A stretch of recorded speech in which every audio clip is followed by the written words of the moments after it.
In a bizarre twist, the search for MH370, which we reported was underway, is stalled as the Malaysian government has been sitting on a simple no find, no fee contract with terms agreed since mid-December, and it will not sign off as its lawyer has not ticked it off.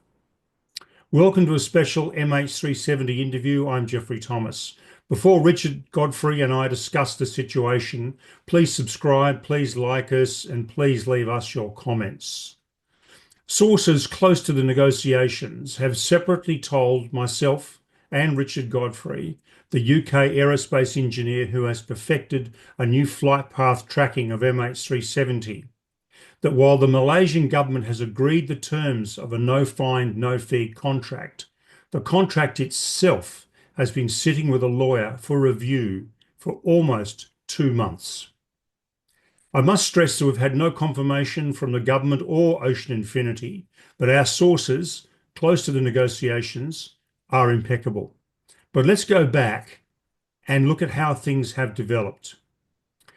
Richard, we spoke 3 weeks ago and you made some damning comments that Malaysia was not interested in finding MH370, and it would seem that you're absolutely right. Unfortunately, that appears to be the case. Um, Back then, I was saying how the negotiations had gone on and the search was supposed to have started in November last year. Well, it didn't, and it didn't start in December. And then we were told in December it might be January, and now we've got February, and it still hasn't started. So I have to conclude Malaysia are not interested. Well, yes, but 2 days ago I interviewed you and we ran the story and we agreed with you that a search was about to get underway. Can you give us some more color around that? I must apologize for my speculation. I was watching events in Mauritius where the Armada 7806 and 7808 ships had a rendezvous, which was carefully planned, and both of those ships spent quite some time together. And Armada 7808 was clearly being prepared for a long voyage and for a long time at sea. It was fully provisioned, fully fueled, equipment was loaded, there was a crew change. So, unfortunately, I made the wrong deduction, and I must apologize for getting that wrong. So this, as you say, is clearly not the case. 7808 is off to Cape Town. 7806, I believe, has now sailed and is doing some testing north of Mauritius. It doesn't sound very encouraging at the moment. You're correct. Armada 7808 is on its way to Cape Town, and Armada 7806 is doing testing in a offshore area. It left Port Louis, Mauritius yesterday at around 13:30 UTC. Sailed for 2 or 3 hours, backtracking its route from Singapore to Mauritius, and then went off that route a little bit further to the north, just outside the territorial waters of Mauritius in international waters. And they have been there since, doing AUV testing. You can follow the pattern of the movements of the ship, and also the movements of a fast boat that they launched, which had a separate AIS satellite tracking, in order to help with the recovery of AUVs. Interestingly enough, though, in the Indian Ocean right now, there are three intense tropical cyclones moving across the Indian Ocean from east to west or east to south west. one of them's got wind speeds up to 240 kilometers an hour. It would be pretty gnarly weather for those boats to go out, and my assessment is it's going to be at least another week before the Indian Ocean sort of settles down and is conducive to a search. Would this have influenced Ocean Infinity at all? I think Ocean Infinity are very safety conscious. And of course, they're watching the weather closely. Uh, but I think there's much more to this story going on behind the scenes. It has now become quite apparent that Ocean Infinity are losing patience with the Malaysian government, and they've been waiting patiently for these negotiations to be finalized.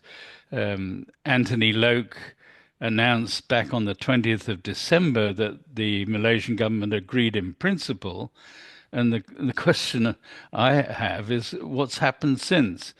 We're informed that Ocean Infinity have been trying to find out what was happening. Even a couple of weeks back,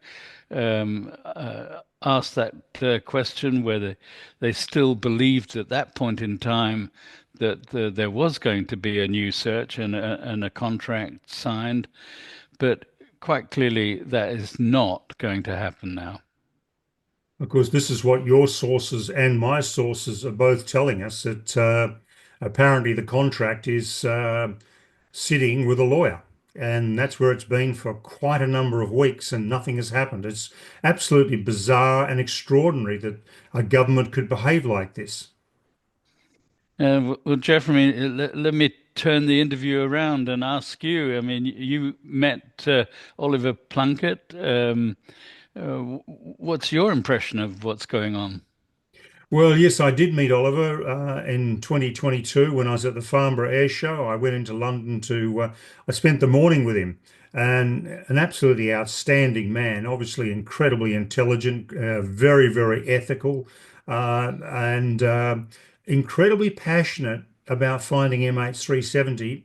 He said we're the world's number one underwater search company, and we're going to find MH370. It's unfinished business. Were the terms he used. My assessment is that, being the ethical person he is, this would really rankle him, I would think, and the whole company, Ocean Infinity, that this is in grossly unprofessional behavior by the Malaysians to be messing around like this with something that's so simple.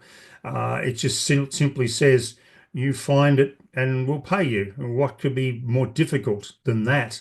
So I would say they're fast running out of patience, and sadly I think the window for finding MH370 for the first half of this year anyway is rapidly closing. Yeah, and I'm also concerned about the next of kin. They have been on a roller coaster ride, and it must be very, very difficult for them. They only want closure and know what happened to their loved ones. And with this continued activity around negotiations and contract signing or not signing, it must be exceedingly difficult for them too. Yeah, that's an interesting point because, and you're absolutely right, of course. And, in trying to report this and trying to find answers about MH370, both you and I, and Blaine Gibson as well, have reported on events that we believe to be accurate and true. And we obviously want to keep everybody informed because there's intense interest. And as you have suggested earlier in this interview, I also sincerely apologize to the relatives if in our reporting we've raised false hopes of a search sooner than later. But what I can say, and I'm sure you and Blaine would agree, that there will be a search. One day there will be a search. and hopefully it'll be towards the end of this year. But one way or another, this airplane is going to be found, and if the Malaysians think that they can stall and mess people around, they might do it in the short term, but they won't do it in the long term. And I'm certain that MH370 will be found. Yeah, I think you're right. But my sources tell me that Ocean Infinity now believe there is less than 20% chance of a new search this year. Mm. So it is not going to happen soon, but I do agree with you, it will happen. And the Malaysian government can't stop it happening sooner or later. And obviously, it's going to be later rather than sooner. MH370 will be found, and the hopefully then the mystery can be solved as to what happened to MH370. But I have to say, I find the Malaysian government's position and lack of action quite outrageous, and it begs the question, what are they trying to hide? Why don't they want the search to take place? Well, I think, whereas in 2018 they agreed to a search, this time round, my sources tell me that because of the work that you've done and others, particularly your work with Whisper Technology and the verification of it by Professor Simon Maskell from Liverpool University, they now fear that it will be found, and they just don't want it to be found, and they wish it would go away, but it will not go away. So, but I sincerely hope that both you and I are wrong, that the search is on sooner than later, because it's agony for the relatives left behind. Indeed, it is, and this is something that the entire aviation industry and the flying public also want resolved, because we all want to know when we get on a plane we're going to arrive safely. Indeed. And Malaysia is showing itself up to be not a responsible member of the international community, which is a great shame because it's a great country. Its politicians are letting it down. Yeah, I agree. Yeah. So, Richard, look, thank you very much indeed for joining with me today to discuss this and to break the news that this contract is written, it's there. A lawyer is sitting on it. Uh, Stalling tactics at best is the nicest thing we could say about this. Grossly irresponsible is probably the way we should couch this. Yeah, Um, well, it makes me quite angry, to be frank. Look, indeed, it makes me incredibly angry, like you. It's just utterly irresponsible on the Malaysians' part. But thank you for watching this interview. Please subscribe to us, please like us, and please leave your comments. Love your feedback. And please tune in again for another MH370 update.